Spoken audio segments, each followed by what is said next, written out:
तीसरे विश्व युद्ध की निश्चित आशंकाओं के बीच पूरी दुनिया में डिजिटल वॉरफेयर की भी भूमिका बढ़ती जा रही है। ये आज के तकनीकी दौर में युद्ध का वो जरिया है जिसमें बिना सीधे अटैक किए या खून बहाए जंग की हार जीत की पटकथा लिखी जा सकती है। रूस यूक्रेन जंग में इसकी ताकत महसूस की जा सकती है। क्या तीसरे विश्व युद्ध का सबसे घातक हथियार होगा डिजिटल वॉरफेयर?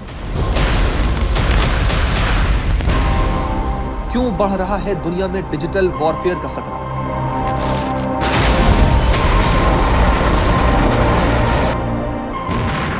कैसे हारती बाजी का खेल पलट सकता है डिजिटल वॉरफेयर?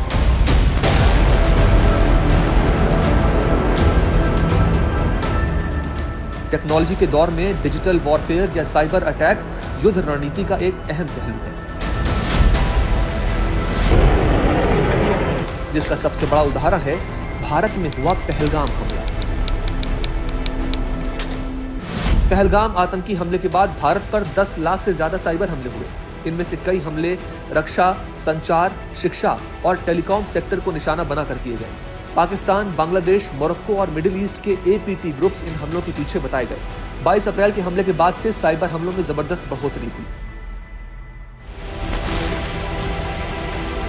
डिजिटल वॉरफेयर का एक और रूप दुनिया ने फरवरी 2022 में देखा। फरवरी 2022 में रूस ने यूक्रेन पर हमला किया। मिसाइलों से पहले रूस के साइबर सिपाहियों ने यूक्रेन के कम्युनिकेशन सिस्टम, पावर ग्रिड और बैंकिंग नेटवर्क को जाम कर दिया। नतीजा हुआ यूक्रेन अंधेरे में डूब गया। इंटरनेट ठप और अफरा तफरी का फायदा उठाकर रूस ने पहला वार किया। इजराइल हमास जंग में भी डिजिटल वॉरफेयर का खूब इस्तेमाल हुआ।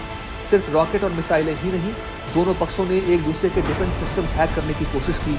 हमास ने इजराइल के रडार सिस्टम को साइबर अटैक से चैलेंज किया। इजराइल ने फिलिस्तीनी ग्रुप्स की सोशल मीडिया और फंडिंग नेटवर्क पर डिजिटल हथियार चलाए और उन्हें कमजोर किया।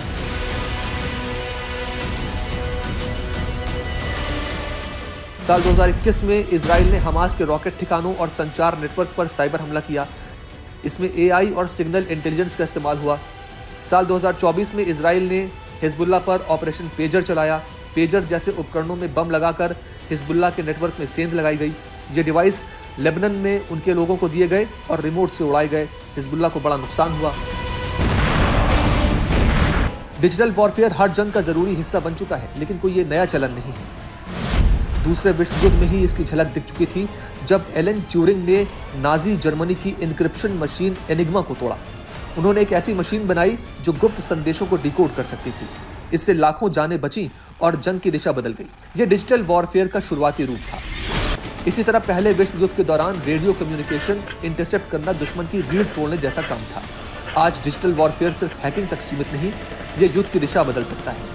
कोई देश जब दुश्मन के satellite, defence network, banking system या बिजली व्यवस्था पर हमला करता है तो वो दुश्मन को 2 कदम पीछे ढकेल सकता है। अब युद्ध केवल टैंकों और लड़ाकू विमानों तक सीमित नहीं रह गया। ट्रांजिस्टर ने इस पूरे खेल को हमेशा के लिए बदल दिया है।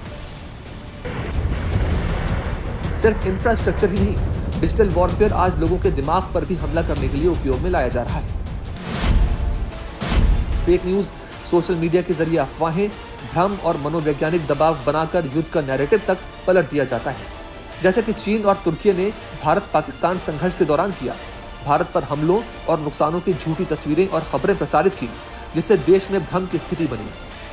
तीसरे विश्व युद्ध की दस्तक के बीच सवाल यह है कि जंग का सबसे महत्वपूर्ण हिस्सा कहाँ लड़ा जाएगा, सीमा पर या सर्वर रूम पर। और सवाल यह भी है कि यह सीमा से शुरू होकर सर्वर रूम तक जाएगा या इसका उल्टा होगा। इसका जवाब है दोनों।